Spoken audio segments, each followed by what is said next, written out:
How y'all doing? This is Taj Jenkins.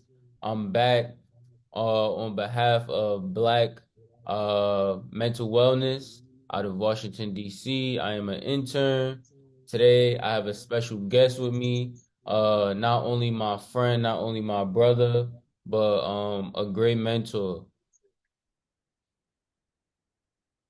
How y'all doing today? My name is Bryan.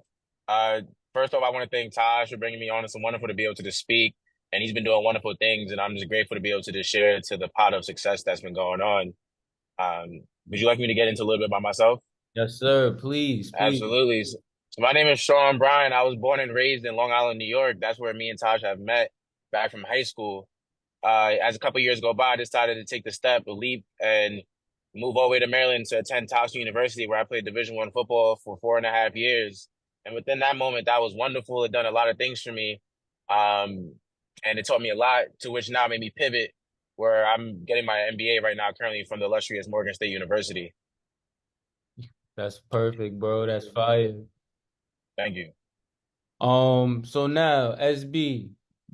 Um, Reflecting on your journey, right? We know life has its ups and downs. Um, what significant challenges did you face while you were an athlete? I think the number one challenge that I faced as an athlete was always favoritism. I'll say going to Division I institutions, as great as it sounds, it's also very political. Where if a coach or a booster or a program has a set person in their mind, there's really nothing they can see to really overbear that. So I think that was super hard trying to fight through personal feelings in a sport in which feelings aren't allowed, Word. essentially. I know it's a lot of athletes out there dealing with that, depending on what Yeah. program they at and things like that. That's definitely a huge challenge. Um, how did these challenges influence, like, how did they affect your mental health overall?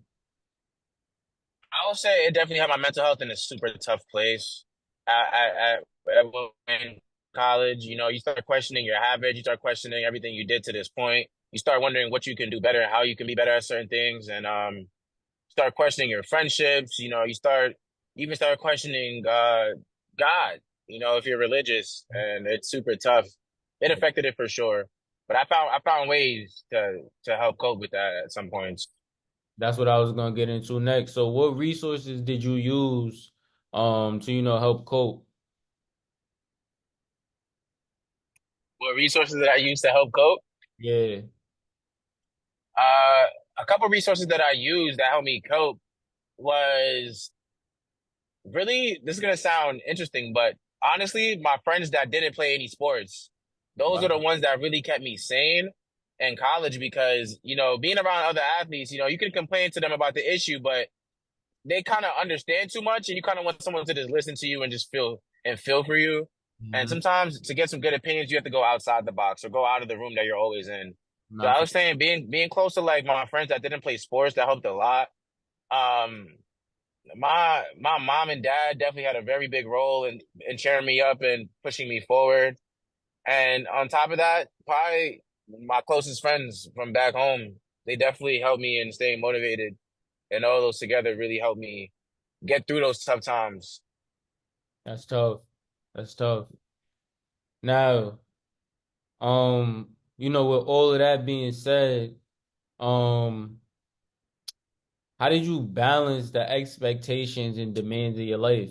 You know what I mean? Where you Mm. had sports and then you know what I'm saying, you had your mental health to balance, you had school to balance. You know what I'm saying? Can you repeat that first part again? I'm sorry. How did you balance the expectations and demands of Balance. hmm Gotcha. I'll say the number one way to stay balanced, to stay consistent.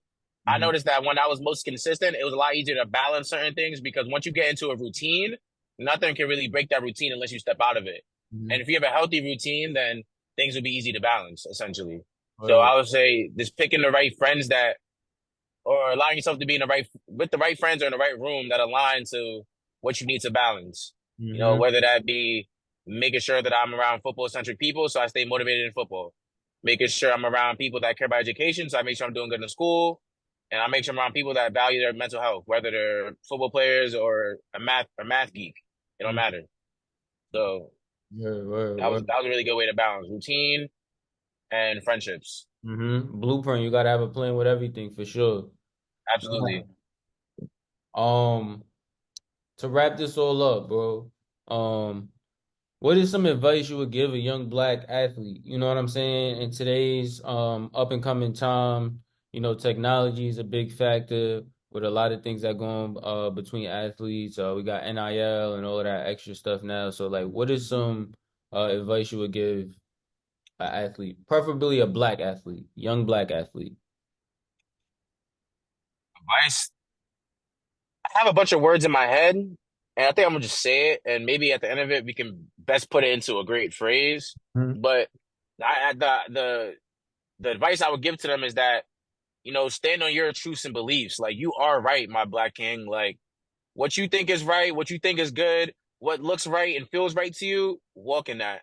The Mhm. longer you try to live in other people's worlds that they have for you or perceptions, the harder it's gonna crush you as an individual before you see it.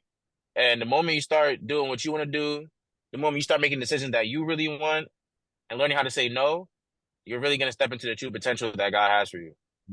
That's Until fair. then, until then, you're never gonna hit your ceiling if you can't always do what you really want to do deep down.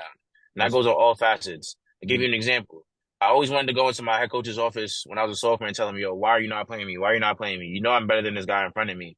But like the words and voices around me kind of told me, "Yo, that's kind of crazy," or my environment made me feel small, made me Mhm. feel like that's not worthy enough. If I can go back and do it again, I'll just stand it on my own understanding that I got from the Lord and to just know it, go do it. Everything to gain, nothing to lose. That needs to be the motto every time you lean into your own understanding. That's spiritual, bro. That's heavy. That's heavy. Word, It's heavy. word. So that's definitely one of my biggest advice. Like, definitely stand on what you feel is right. And listen, they're gonna hate you today, love you tomorrow. It's cool. You know Mhm. what I'm saying? They're gonna love you and appreciate that you are your full authentic self, and that's what matters. Word, word. Period. But my brother, you know what I'm saying? I appreciate your time. Yes, Um, sir. I'm sending you Just got off for blessings. corporate work. You feel No me? longer an athlete. Always putting in time, bro. Always putting in time. My brother, you stay blessed, all right?